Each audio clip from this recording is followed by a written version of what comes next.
반갑습니다. 황성수입니다. 오늘은 일본, 미국, 아시안 시장의 성장과 함께 중국의 리오프닝으로 기대감이 높아지고 있는 화장품 산업의 탐방 정보를 전해드리겠습니다. 과거 한국 화장품 시장은 LG생활건강과 아모레퍼시픽 두 개 기업이 60% 이상을 점유하고 있는 과점 구도였습니다. 하지만 최근 상황은 중소형 인디 브랜드 전성 시대라고 해도 과언이 아닌데요. 비건 클린 뷰티, 슬로웨이지, 코스메슈티컬, 이너뷰티 등 확고한 정체성을 가진 인디 브랜드들이 눈부신 성장을 보이고 있습니다. 한편 최근 일본에서는 네 번째 한류라는 말이 통용될 정도로 한국 소비재 상품에 대한 선호도가 높은데요. 가격 메리트가 있으면서도 제품력과 디자인 등 퀄리티를 두루 갖춘 한국 화장품은 중저가 색조 카테고리에 성공적으로 침투했습니다. 이러한 인기에 힘입어 한국은 일본의 화장품 최대 수입국이 되었습니다. 또한 한국은 프랑스, 캐나다와 함께 미국의 탑3 화장품 수입국인데요. 한국의 점유율은 매년 꾸준히 증가하면서 2022년 지난해에는 연간 13% 수준으로 올라왔습니다. 미국향 화장품 수출액은 올해 1분기에 전년 동기 대비 17% 증가한 2억 달러를 기록하면서 역대 분기 기준 최대 수출액을 경신했습니다. 단순 호기심 구매를 넘어 적절한 브랜딩이 중요해진 시점으로 판단됩니다.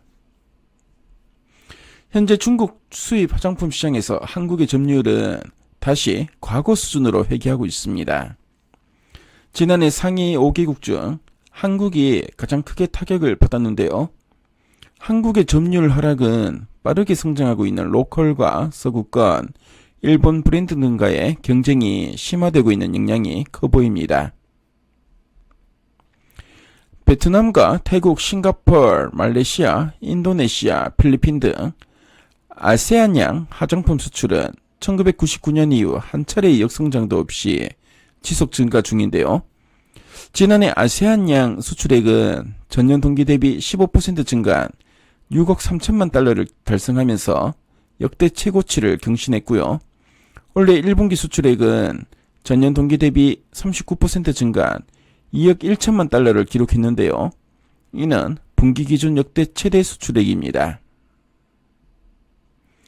그럼 우리 한국 화장품 업계의 새로운 활로는 어떤 게 있는지 살펴보겠습니다. 먼저 최대 시장인 중국은 회복할 것으로 보여지는데요.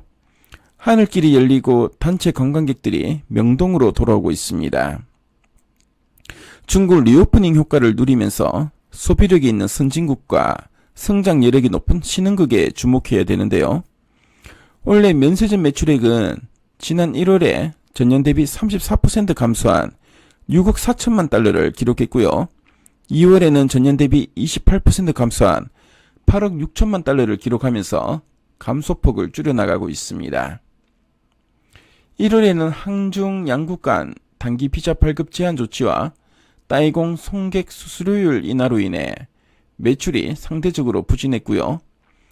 2월에는 전월 대비 반등했는데 중국 단기 비자 재개 효과인 것으로 파악됩니다. 면세점의 최대 매출원이 화장품임을 고려할 때 향후 중국 단체 관광객 요우크의 입국 확대에 따라 면세점의 탄력적인 매출 회복이 기대되고 있습니다. 화장품 업종 내에서 한국 콜마와 CNC 인터내셔널에 대한 관심이 필요해 보이는데요. 각 종목의 투자 포인트를 체크해 보겠습니다. 먼저 한국 콜마는 글로벌 최고 수준의 화장품 ODM 업체입니다. 지속적인 R&D 투자를 통해 높은 기술력을 갖추고 있는데요. 이를 바탕으로 원브랜드 로드샵의 위기나 인디 브랜드의 급성장 등 화장품 업황이 급변할 때에도 빠른 대응이 가능했고요. 또 수혜를 보기도 했습니다. 원래 완연한 엔데믹이 시작되면서 전방 업황도 긍정적으로 판단되는데요. 글로벌 화장품 수요 증가에 따른 수혜가 기대되고 있습니다. 다음으로 CNC 인터내셔널은 색조 전문 ODM 업체입니다. CNC 인터내셔널의 기술력과 제품 개발력은 이미 글로벌 업체들에게 인정받은 상황인데요. 원래 프레스티지 브랜드인 루이비통 모에 헤네시나 에스티로더 등과의 거래 확대를 통해 북미와 유럽 등 신시장 익스포저를 넓혀나갈 계획입니다. 늘어나는 수요에 대응하기 위해 캐파도 확대할 계획인데요. 국내 2공장인 용인 그린카운티에 2개 생산동을 증축할 예정이고요. 완공 시점은 내년 하반기로 예상됩니다. 상해 뷰티밸리 소재의 중국 제2공장도 원래 2월 중순에 생산 허가를 받았습니다. 캐파 확대 후 생산 가능 수량은 2억 8천만 개로 현재보다 1억 1천 개가 증가할 것으로 보여집니다. 화장품 산업의 탐방 정보를 말씀드렸는데요. 지금까지 황성수였습니다.